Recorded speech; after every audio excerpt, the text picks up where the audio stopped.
بسم اللہ الرحمن الرحیم۔ ہمارا ملک اس وقت ایک مشکل صورتحال سے گزر رہا ہے۔ سیلاب، طوفانی بارشیں، ان حالات سے ہمارا ملک گزر رہا ہے۔ اس وقت میں یاد رکھیں کہ ہمیں اللہ رب العزت کی طرف رجوع کرنا ہے۔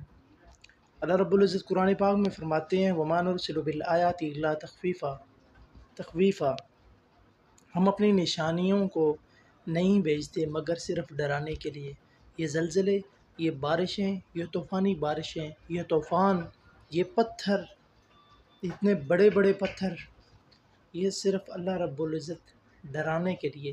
یہ انسان کو ڈرا رہا ہے اللہ کہ انسان جو بے حیائی اور بے شرمی کے کاموں میں ہم خود ملوث ہو چکے ہیں، یاد رکھیں اس چیز پہ اللہ رب العزت ڈرا رہا ہے کیا کہ انسان لوٹ آئے۔ ظہر الفساد فی البر والبحر بما کسبت ایدی الناس لیذیقہم بعض الذی عملوا لعلہم یرجعون۔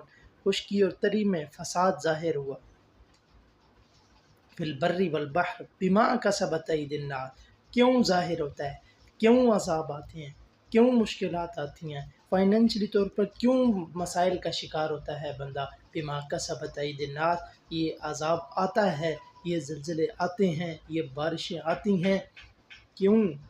اس وجہ سے کہ یہ لوگوں کے اعمال، جو لوگوں نے کمایا ہے یہ اس کا ثمرہ ہے۔ اچھا اللہ نے آخر میں بھی دینا ہے، اب کیوں دے؟ کیوں؟ لیذیقہم بعض الذی عملوا لعلہم یرجعون، بعض ان اعمال کا مزہ اللہ رب العزت چکھاتا ہے کہ جو انہوں نے کیے ہوتے ہیں، جو گناہ انہوں نے کیے ہوتے ہیں، کیوں؟ لعلہم یرجعون، شاید کہ یہ لوٹ آئیں، شاید کہ یہ اللہ کی طرف لوٹ جائیں۔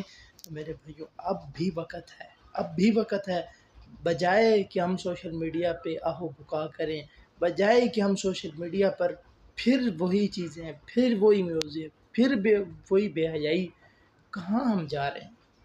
قوموں کے اوپر عذاب آتے تھے، قومیں اللہ کی طرف سجدہ سر بسجود ہو جاتی تھیں، آج ہماری قوم پہ عذاب، یہ عذاب ہی ہے نا، آزمائش ہے، عذاب ہے، یہ ہمارے اوپر آ چکا ہے۔ اتنے بڑے بڑے پتھر، ادھر کے لوگوں کا کہنا ہے کہ ہمارے ارد گرد دور دور تک ایسے پتھر موجود نہیں، کہاں سے آئے ہیں؟ اللہ رب العزت نے بتایا ہے انک لن تخرق الارض ولن تبلغ الجبال طولا، انسان تو اپنے آپ کو بہت بڑا سمجھنے لگ پڑا، تو نے ترقی کر لی، تو نے اپنے آپ کو بہت بڑا سمجھا، تو نے کاٹن پہن لی، تو نے مرسیڈیز لے لی، BMW لے لی، تو نے اپنے آپ کو بہت بڑا سمجھا۔ اللہ تعالیٰ نے بتایا نہیں، تیری دولت میرے